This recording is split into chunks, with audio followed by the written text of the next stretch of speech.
Contingent and what I've just explained to you will be forthcoming in one of our Jamboree newsletter updates. So I just want to bring that to your attention. The note there on traveling and being together and the requirement for a minimum of 2 scouters, yes, that is a Scouts Canada requirement. However, when we travel on public transit, and whether that is airplane or whatever, traveling to these international events, it's not always practical or possible for us to have 2 scouters. Realizing that we are in public and traveling in controlled spaces, such as airplanes, the requirement is not the same as regular activities that we would have at home. The same will be when you're in Washington, your patrols or your troop unit will be all together, and ideally you will do activities as the full troop unit. But you will also split up into patrols, and kids will make new friends and so on and so forth. So we'll monitor that. We'll also have scouters assigned, service scouters, that will actually be with patrols and troop units as well. There will be plenty of scouters available to support the units while they're at the pre-camp in Washington. Yes, I keep saying red shirt, apologize. Ventures do have blue shirts. So what I mean by full uniform. So they'll pack their dress uniform and they'll keep it for the Jamboree itself. And then your contingent kit has a red t-shirt, a black t-shirt, and a red polo shirt. Any other questions on that? I'm just watching the text roll on. And as you know, the link to the contingent kit is open.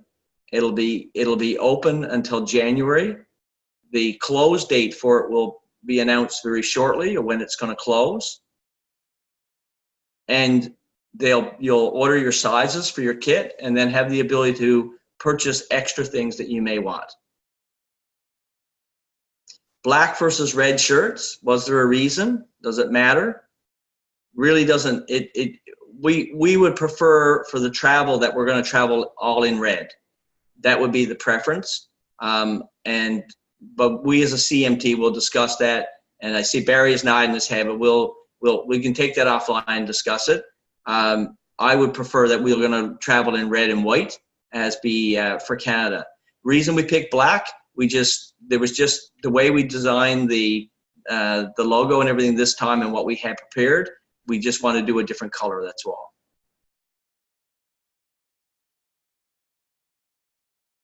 It's a good reason, is a good practice for the patrol to decide what to wear, and it's the same. Makes it much simpler to find people in the crowd.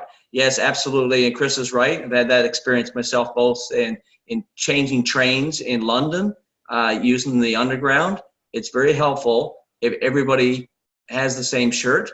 And we'll also give you some practical experience as it relates to wearing the neckerchief and not wearing the neckerchief in some public places. So we're going to we'll talk to you about that as well.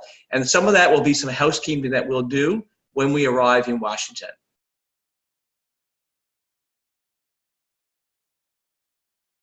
All right. So we've got an update on travel. There was a question earlier that somebody said, are the personal vehicles staying in Washington? So yes, your personal vehicle, if you're driving, your personal vehicle will stay in Washington.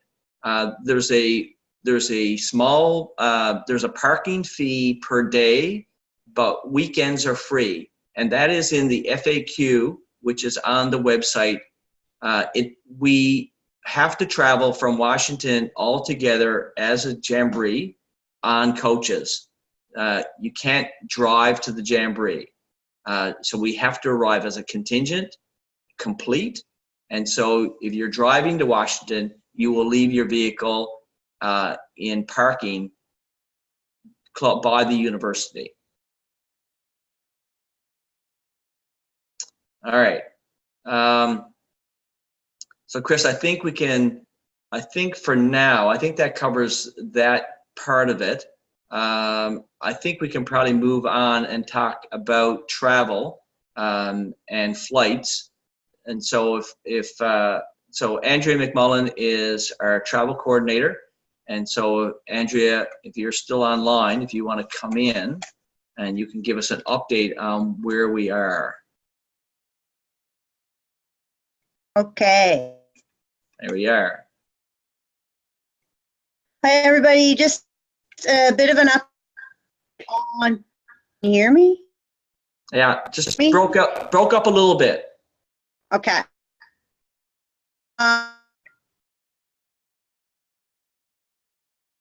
Yeah, your bandwidth is really low. Just an update on flights. All of the participants going, all of them being in New Brunswick, eh? Yeah. So I think what I'll do, Andrea, is I'll maybe I should call in and talk. Yeah, if you could, that'd be great. Okay, that's what I'll do. So while she's dialing in, I can give you an update. Andrea's been working with our travel provider, a travel company, trying to get everything worked out for flights. And it's been I can tell you, it's been a lot of work. We have way more people flying than we thought were going to take the flight package. Not that that's a problem, but it's just a matter of being able to coordinate that many people in and out. And so it's been a real challenge. One of the questions: can registrants signing up late still travel with the contingent? Yes, you'll still travel with the contingent. Obviously, if you're part of the contingent.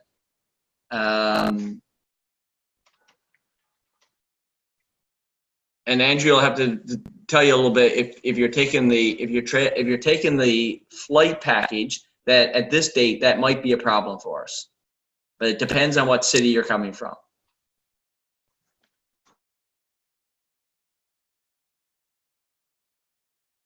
Any other thing? Oh, I meant the flight package from Toronto. We'll have to see on that.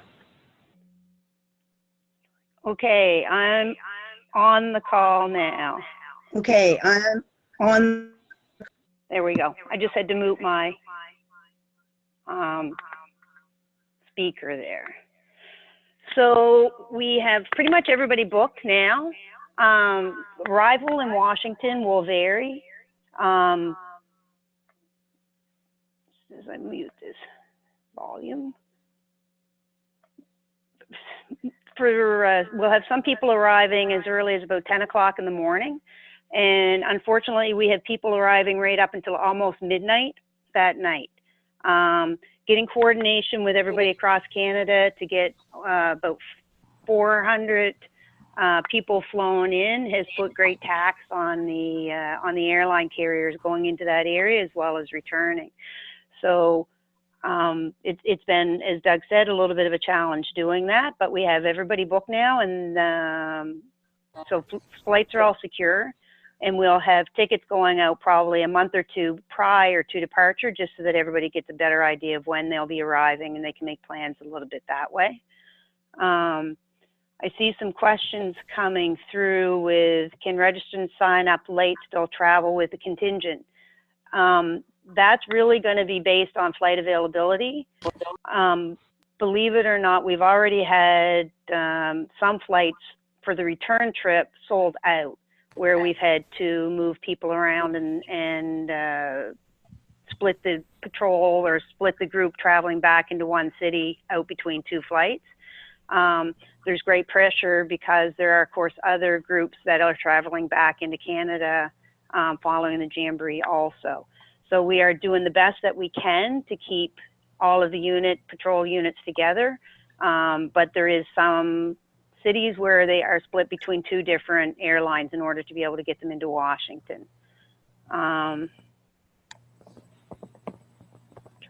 We will be able to provide your flight times in the new year, we'll be able to give you your flight times once we have it all straightened out. We'll be able to give that information out pretty quick, I would say, Andrea. Oh, absolutely. Like I said, there's a mixture of group bookings and individual bookings. So on the individual bookings, I know exactly when you're flying in now.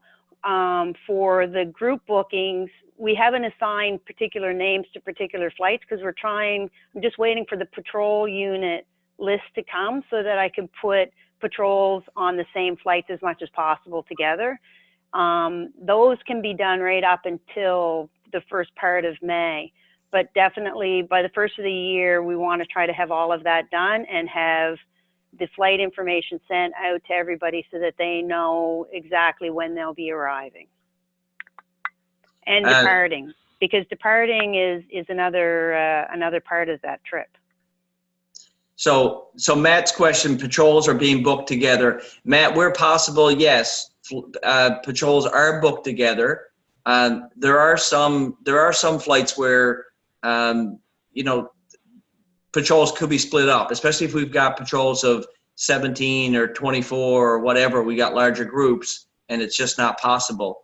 The other thing too, we want to draw your attention is in working with the travel provider, we are flying on Air Canada, WestJet, Delta, United, American, into 3 airports in the Washington area. We're using every carrier, and we've negotiated the best we can. And when you get your flight, some might be early and some might be a little bit later, but we've just done the best we can. There's 40-something thousand people going to the Jamboree. There's people going to Washington. There's a lot of people coming out of Charlotte for the return, and it's just been it's been a lot of work. Even though we have a travel agency provider, it's been a ton of work on Andrea's behalf to go back and forth with them to get the best deal and the best flights we could get. Some days we had not enough seats in some cities, and we'd wait a couple days and we'd get more seats. It's just a real ton of work. So we want to bring that to your attention. It's we didn't pick everything 6 a.m. in the morning, and we didn't pick 12 o'clock at night. We worked the best we can.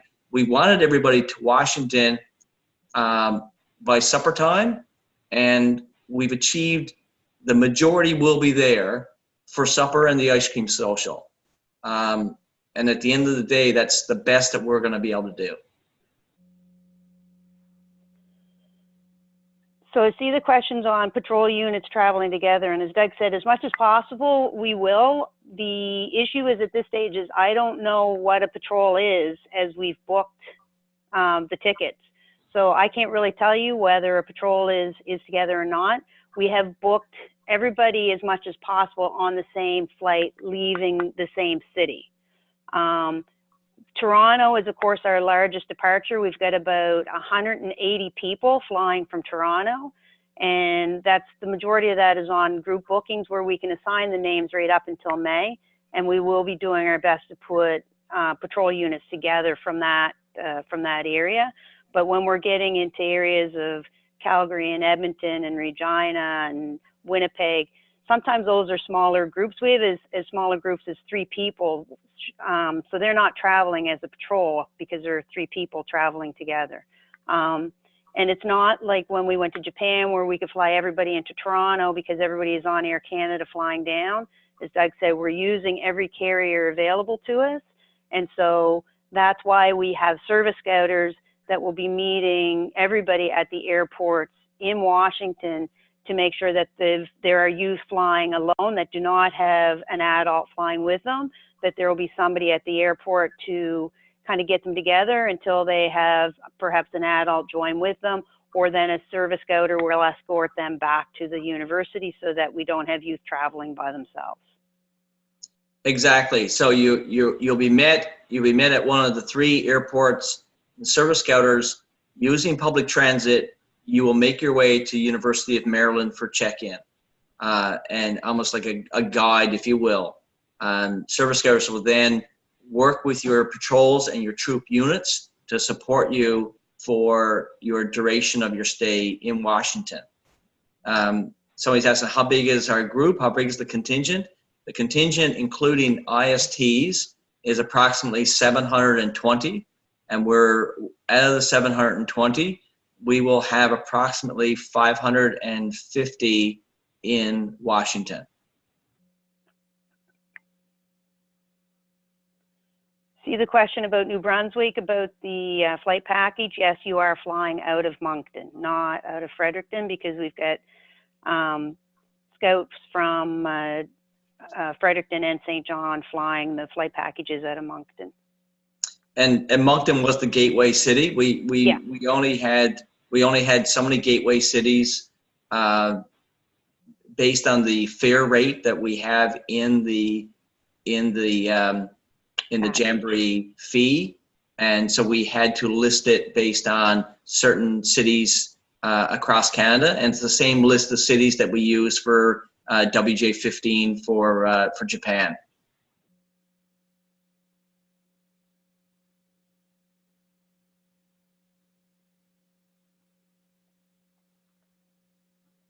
Are there any other questions on travel? I know that Dave was talking about departure for the Jamboree. As he said, our provider is working with TMS, the bus provider for the Jamboree, and there is a good possibility, as he said, that we could be departing Washington earlier even than what is on that plan. It is a 6-hour bus ride if everything goes well.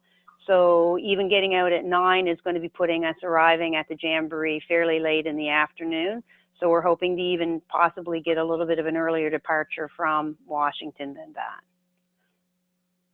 Yes, a flight schedule eventually be made. Yes, you know, for patrol scouters, you will get your listings for your patrol and everyone in your patrol for your flights, especially for groups that have youth in different, either in different provinces or certainly in different parts of your province or your region. So that will be provided. I see the question on, oh, sorry, Doug, on the connecting flights or on, if in most of the flights have been booked, but there are some that are still in the process of, like I said, with a group booking, we have the ability to add or remove some flights from it. So I see there's one there from, I think, Northern Ontario. If you want to send me an email like we have right now, I know there's a group from Kelowna. Our travel provider is working, for instance, on a rate from Kelowna versus Vancouver simply because of the distance to travel there. There's very few options for that, but if you want to message me by email, then if you have a great distance to travel to the great gateway city, then if the price is similar from your closest airport as it is from the gateway city airport, then we have been able to make some adjustments for that. Yes, on the return, we will leave the Jamboree, and for those that are on the flight package, we take the bus to Charlotte, North Carolina, which is approximately 3 hours away. For those that have driven themselves, you will coach back to Washington to pick up your vehicle. And the question on connecting flights, will there be scouters or someone to help unescorted youth to make the connections? It's a good question. I mean, there are, for the most part, I've tried to get an adult on the flight with the youth, but there are some youth that are flying from cities where there are no adults traveling from. And so it's made it impossible to be able to have an adult to be able to help them with the connection. Those are just going to be exceptions that we're going to have to try to deal with the youth ahead of time and give them a little bit of expertise in being able to negotiate between, because if there's no adult that is flying from that city, we can't put an adult on the flight with them.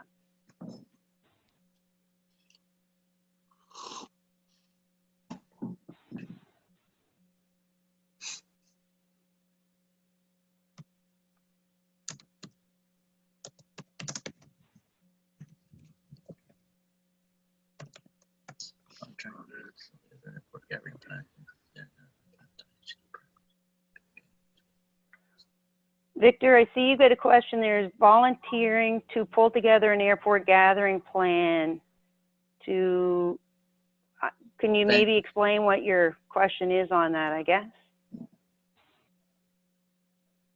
Oh, from Vancouver? Oh, from Vancouver. Okay. Yeah, I'm going to jump in here. For 2015, at least for the Vancouver Toronto site, I originally made the request for all the people that are flying through Vancouver, and the reason being is so that we could work as scouters to understand exactly who's going to come in at what time. We had scouters waiting at gates for youth that we knew were going to travel without parents, so we could collect them. And we all knew who was there, who was where, and what, so that we worked as a group, regardless of patrol or unit, to assemble everybody together, make sure they're all accounted for before we all headed out.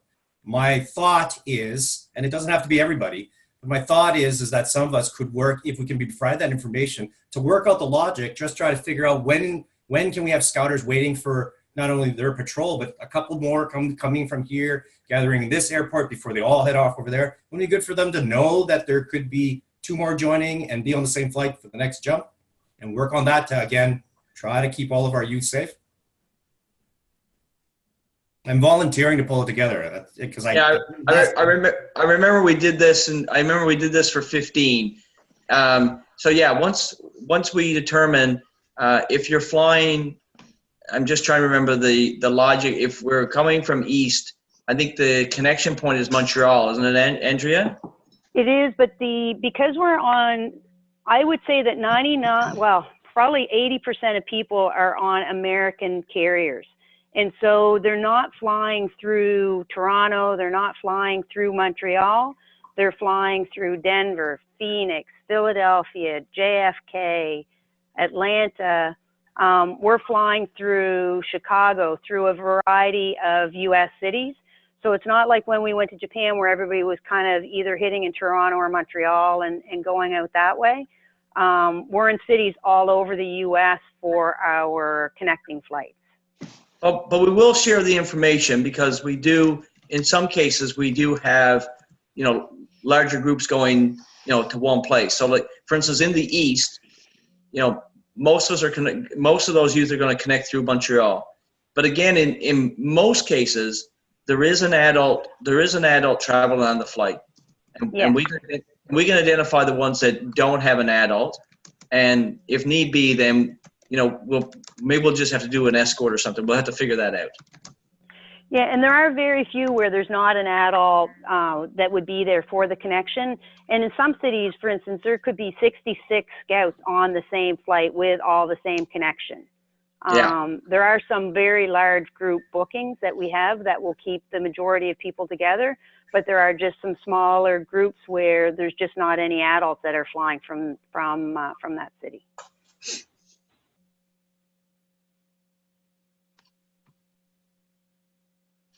Any other questions, folks?